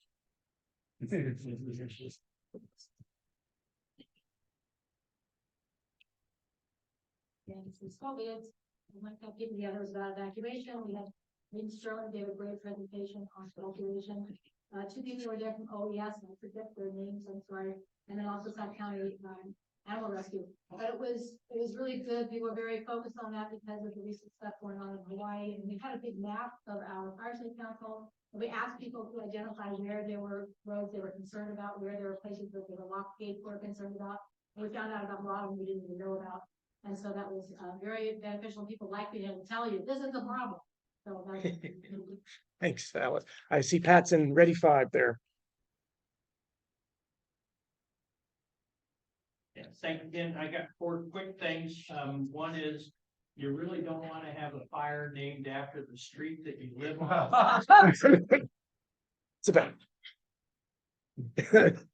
It's about.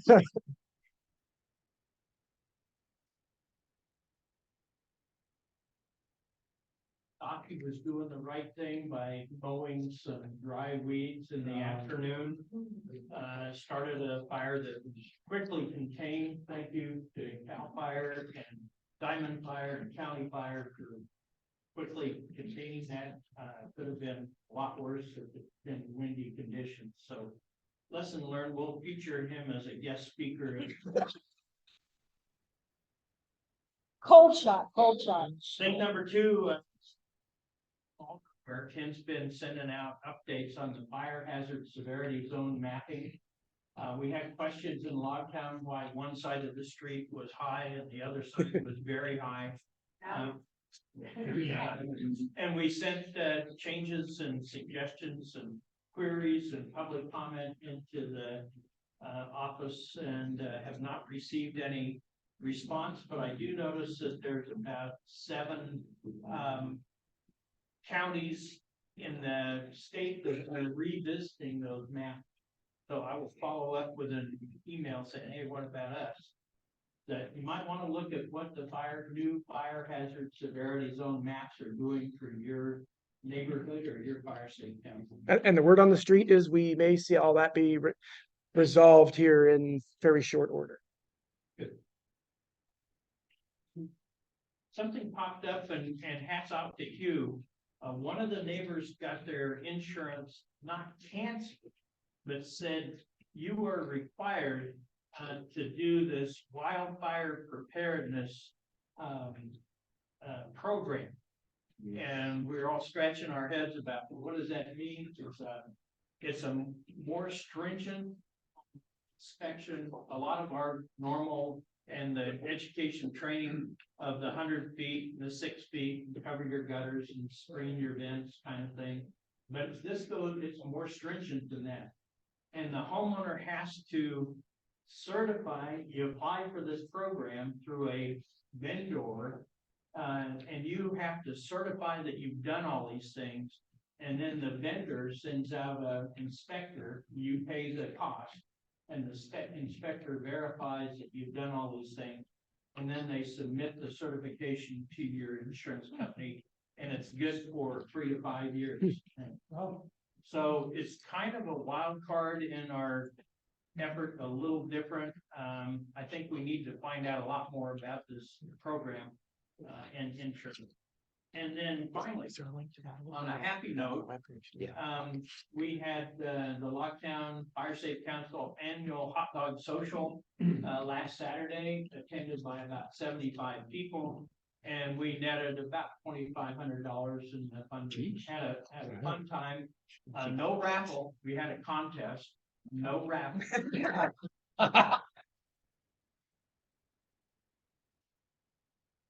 Auctioneer in the neighborhood. We did a great job of squeezing money out of people.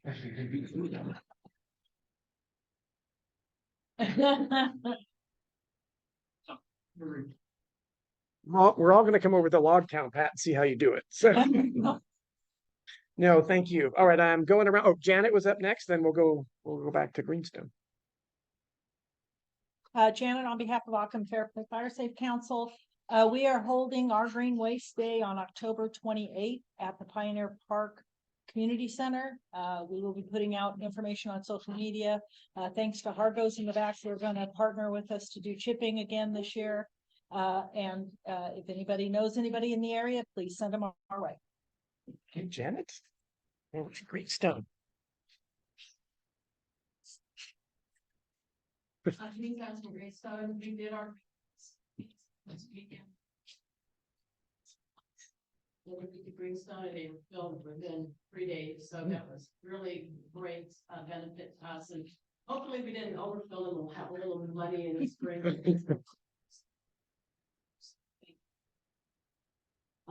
We've been in touch with Kit Beardham, and we're gonna have her out to Greenstone probably next month to do native plants and flammable plants and all of that good stuff, vegetation we should and shouldn't have around your home. We did we've done 6-7 assessments in Greenstone, yesterday, and I'm getting a lot of good feedback from the folks in Greenstone, so I'm really happy that people are getting engaged, and I'm actually getting more emails now from people. We haven't actually opened up our assessments to the group yet, because we've been doing the boards homes first, so that we can get our sea legs and make sure that we know what we're doing, and we kind of are consistent. We developed our own form based on CAL FIRE's information on their form, and then we added a few things that we felt were important, like signage for your street signs and those kinds of things. So anyway, it's successful. I mean, you kind of feel people get a little bit nervous when you go up to their home and you try to break the ice and say, you have a beautiful home, you know, it's but we're making an effort. That's awesome. Thank you, Janine. Let's see, let's go to Bob, and then we'll go back there. Oh, sorry, Karen, look at you. Seems like I'm talking to you every month, and I hate to use up the time, but there's so much going on right now. Bob has Lotus Fire State Council. So for quite a while now, we've been working on our CAL FIRE grant, it's a fuel reduction. We're actually at the point October 26th, we have a pre-bid meeting and bid evaluation meeting on November 2nd. Our ROEs are still trickling in. I think Mark said we're at about 65%, but we've been very successful in knocking on the doors and twisting arms and whatnot. Expecting more to come in. The other thing is, we had just a couple days after our last meeting here in this room, we had a Firewise kickoff meeting, and we had in the room at the Coloma Golden Range 40 folks, and on Zoom we had 35. So we had a total of 75. I was really thrilled with that interest in Firewise, and that's not counting the 10 firefighters showed up, including a couple chiefs and Chief Cordero. They helped put chairs away and everything. It was great. So 85 people at that meeting. The fire chiefs were great. Richard Delvin from county was just great in bringing the firefighters to our meeting. So we have formed a leadership team. I've got some great information from Gallatin Road Fire State Council, Greenstone. Thank you very much. Until I had a great conversation with David Zolsky on the phone. And give you some good ideas. Tonight we have a meeting of our leadership team for Firewise, and that will be via Zoom. The other thing is, back in February, at the request of the Aerobee community, we voted to annex Aerobee, and then in March we annexed their request Riverwood. And in the process of working on Firewise, we realized that our maps had not been updated. So Richard had a map done for us that we just got that shows the new Fire State Council boundaries. Working with Sharon on getting that map made official for Fire State Council. We have a public meeting, November 9th, regarding Firewise and just the grant. And it'll be via Zoom again, where we're gonna have speakers, one from Fire, one from OES. They're sheltering in place, when to do it, when not to do it, when not to, but should be an interesting topic. And last but not least, I wanted to give a couple shout outs. I was asked to head a workshop for the West Slope Foundation. I don't know if everybody's aware of them. They're doing some great things in South County. They kind of emerged from the Caldor fire, and then with absolutely nothing to do with the comment that was made this morning about the complaint that was filed in Mosquito. I got to tell you, I have gone around since I've been doing so much for Colonel Lotus now, with Democrat Cruz kind of phasing out. And I visited several different fire safe council events in the last year. And I was up in Mosquito and I saw their booth, which was just puts anything we've done to shame. The amount of engagement from the community just piling into that booth. It was really pretty impressive. Gave me some great ideas and all. That's it. Sorry to take that. I think you just demonstrated, Bob, the power of this organization and the partnerships and the outreach between all the fire safe councils. That's exactly what we want to hear. So thank you. Okay, we'll go right here in the room, and then I've got Sherry online. I want to make sure I capture Sherry. So go ahead in the room here first. Oh, and Adrian.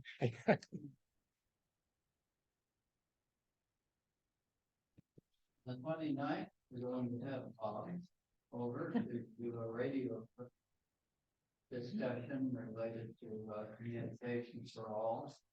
Communication in the community is a big issue. We're spread out over a good distance, so it's very important. We actually had one fire and one person didn't know anything about it until 3 days later. So it's important. We're also going to have a council meeting after the presentation. I'll be chatting with Karen on insurance, of course.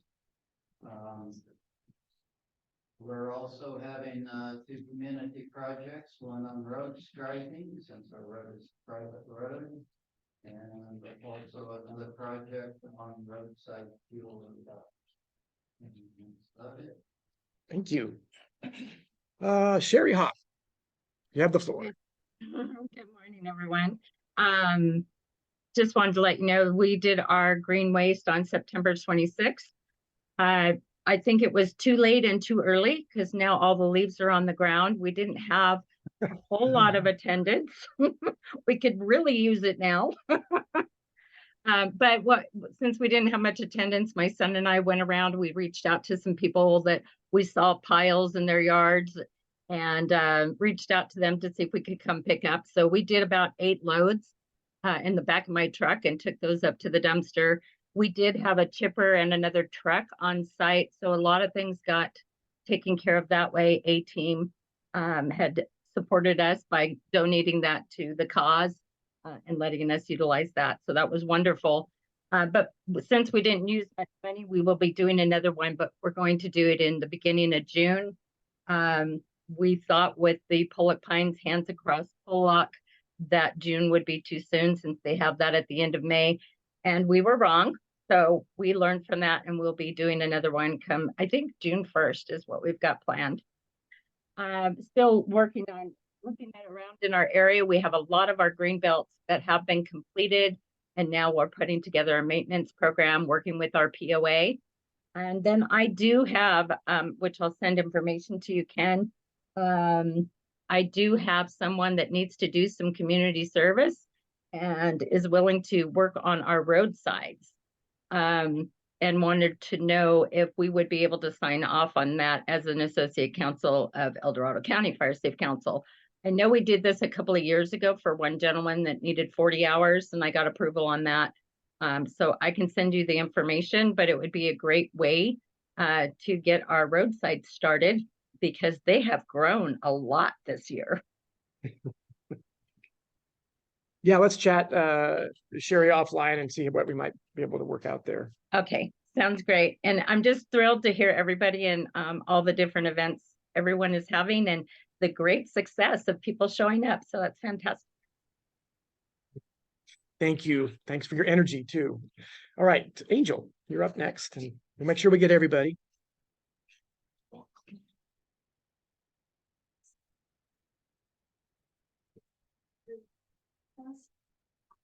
Over 6 is around 5.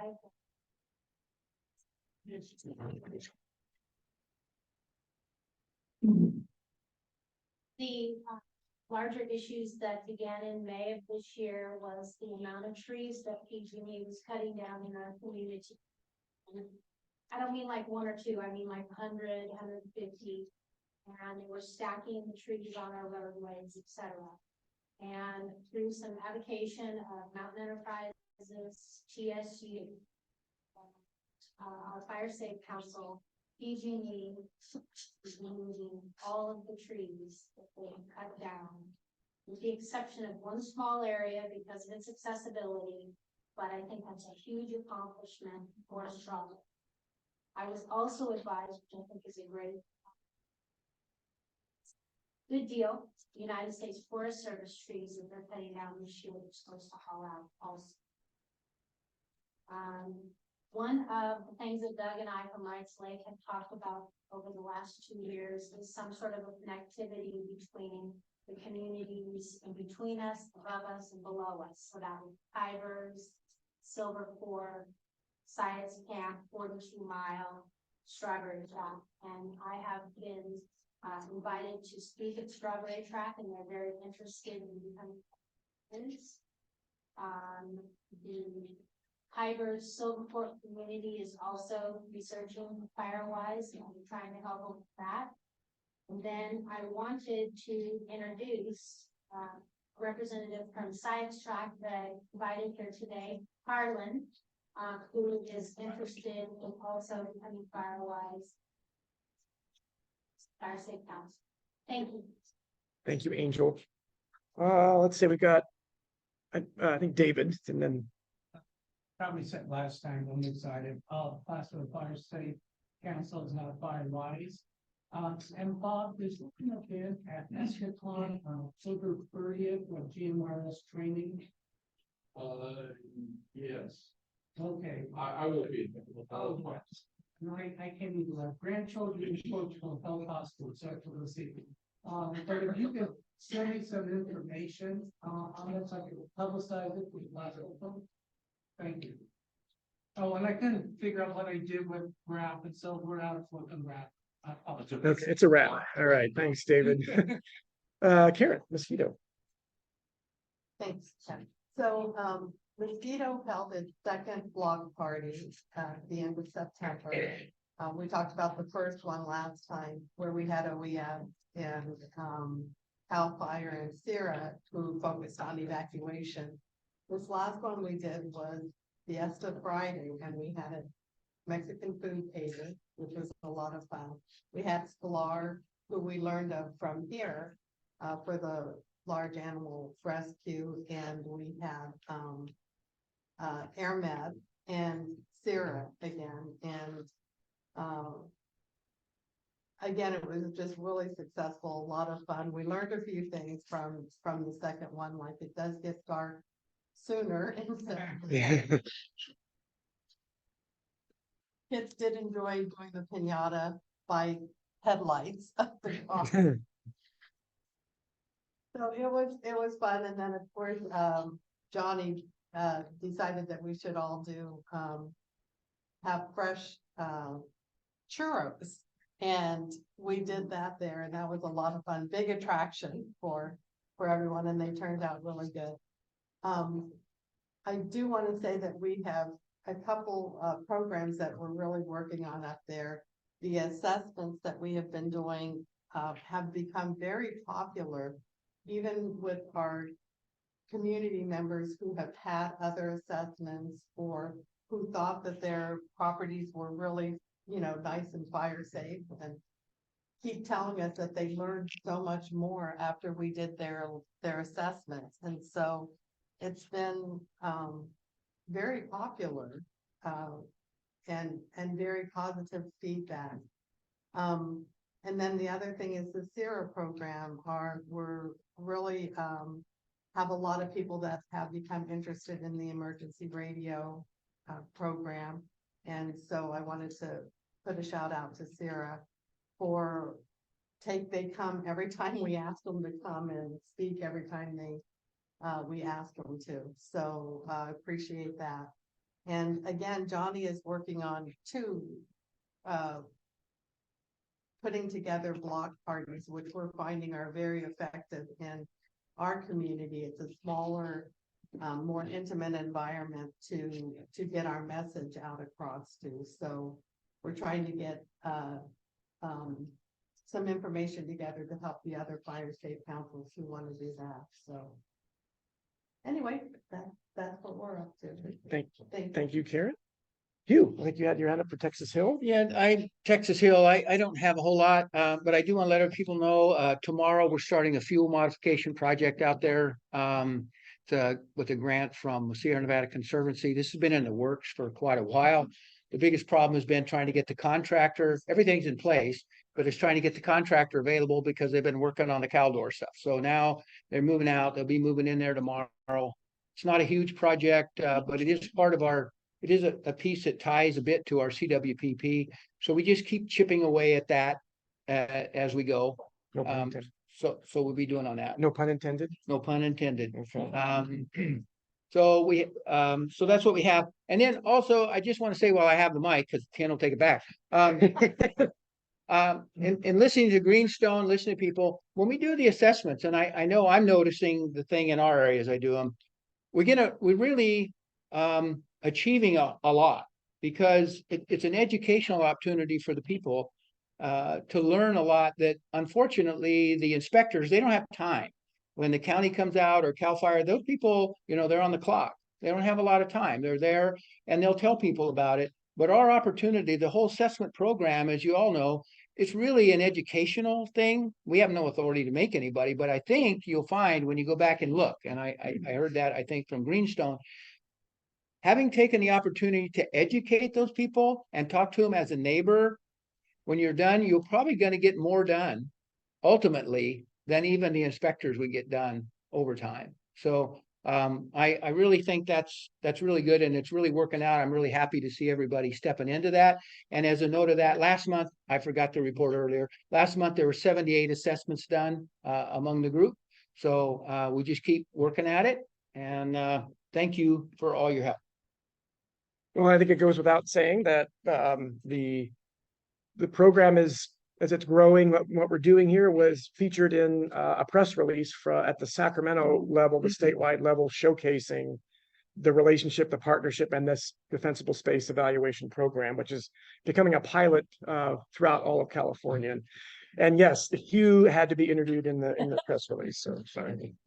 You pay people enough money, they'll let you say anything. That's right. No, it's a great opportunity and a real recognition of what's going on here. Okay, so am I missing? Oh, Elizabeth, sorry.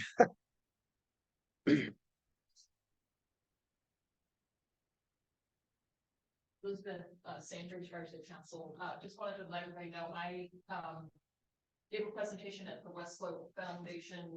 They have a series of disaster preparedness things. They invited us to speak about defensible space home assessments.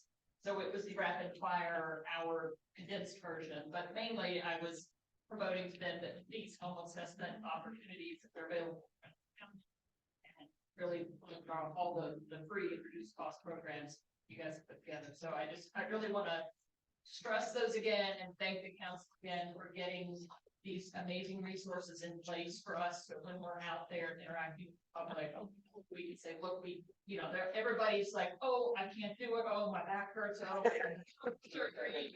Like, look, here. It's making our job connecting with community that much easier, and knowing that the funding is there, and we're not like, hurry up, it's about to run out. You may, or knowing that it's there, the consistency is awesome. So thank you for that. And just otherwise, the local council, we're Waiting on a little bit of grant money that's been promised and may or may not ever appear, but if it does, we've got a plan to make sure we have good street signage throughout our whole area. Some of the signs are good, some are covered by bushes, some have faded over the years. So small grant, we have gone through our community, looked at all the street signs, and we're gonna get the reflective 4-inch and good metal poles and set poles. So we're gearing up for big poles as well. Wow, thank you, Elizabeth. All right, whom else am I missing? Tamara. I just want to say for people who are staying for the grants committee meeting, we'll have it at noon to give a little bit of break. And for people coming in online, I'm going to try to take over this Zoom link from Ken, but if it doesn't work, I'll send out a Zoom link via email. But hopefully we can just keep on the same Zoom link, we can transfer it over to. We'll try. Great, thank you. All right, I'm not hearing or seeing anything. So before we go to public comment, just hearing lots about Firewise, and there's just a lot of good activity there. Just a reminder to everybody that the OWOPR webpage, county's been working very closely with CAL FIRE. If you go to the OWOPR webpage, there's a Firewise tab. In that has a little bit of introductory information, but it's got direct links to Aaron Tosti, the CAL FIRE rep for Firewise here in the county. Richard Galvin, you've heard his name several times. He is doing lots of things now in OWOPR, but he is the Firewise representative. And then in the Tahoe Basin, we've linked Jason, I want to say Jason Bourne, but it's Jason Brand with the Tahoe RCD. And so between the three, they're coordinating the information and exchange and support for Firewise. So the portal in is really going there and engaging, and there's lots of ways to get help and support there. So I encourage everyone to do that.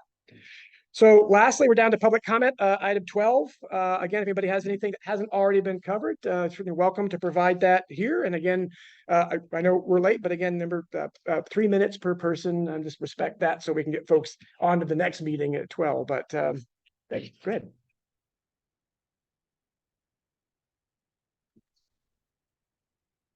And the topic's long enough on the topic of fires. It's one of our usual. Council people. And it has a question about insurance. What are the benefits? And got an insurance bill and went back to noticed there was no discount for the Firewise community. Went back to the broker. And the broker got back after some investigation and said, well, if you're on fair plan, you get a discount. If you're not on fair plan, there's no discount. Is that the case, and is it going to be changed so that people who aren't on fair plan yet do get discounts if they are less? How do we find out about it?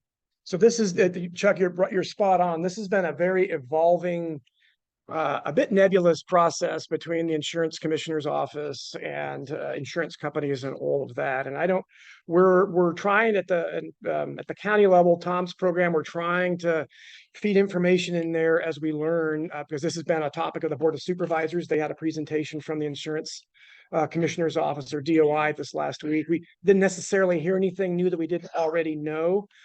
I don't think we have a specific answer to your question, but that's exactly the kinds of information that we're trying to cipher through and get out. So if you continue to look at the OWOPR webpage, there's a section in there that's just trying to update on insurance information as we get it. And I can tell you there's a lot of things going on. We're working with CAL FIRE to look at, can El Dorado County be designated as a community risk reduction community on that official list that the Board of Forestry designates periodically, which is coming up again in April of 2024.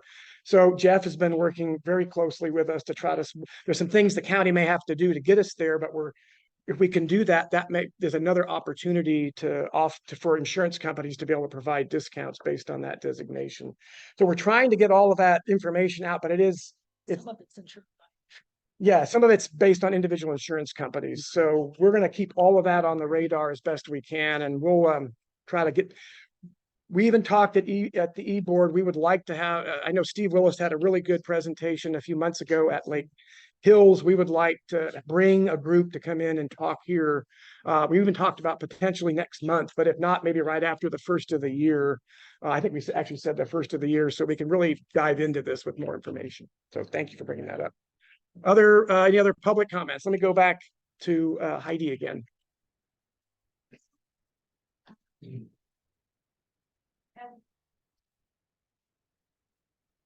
Yesterday, an email of the homeowners toolkit. So if anybody wants some information about insurance and what's going on with that. The senator's been very active, so Kim Gertrude is, insurance commissioner and working, she's on the, insurance committee, we talked about. This is a big issue for her. She's the only, she's the only state senator who is currently on California, on their plan, she calls it. So she's intimately, so if anybody wants more information about insurance and some, clarification, they can contact them, the Eldorado Hills office. Search, Senator Marie Eldorado Hill and the Eldorado Hills office will be. Great. Thank you, Heidi. And I'll connect up with you offline and maybe I can get some of that to share out with folks. Thank you. Any other comments? David? Some of us belong to the Amateur Eldorado Forest Forum. I recommend it to everybody. And Jill Stout, the supervisor for Eldorado National Forest, will be addressing us. It's going to be in Jackson. Half the meetings are in Amateur and half are in Eldorado. So anyway, the opportunity to another forum to hear information. Thank you, David. And John Toyab is here from Tribal Fire, and I just give him a chance to. Here, John, let me get you. Again, I'd like to just, extend our help out there to, the community members that can't afford it. We were able to help out with, I think four elders this year, and then we also helped out the sheriff department in three of their projects. So again, we're constantly busy, but we like to give that assistance in where we can. So again, we're out there. We're on that log pile fire too. Mention that. We appreciate it.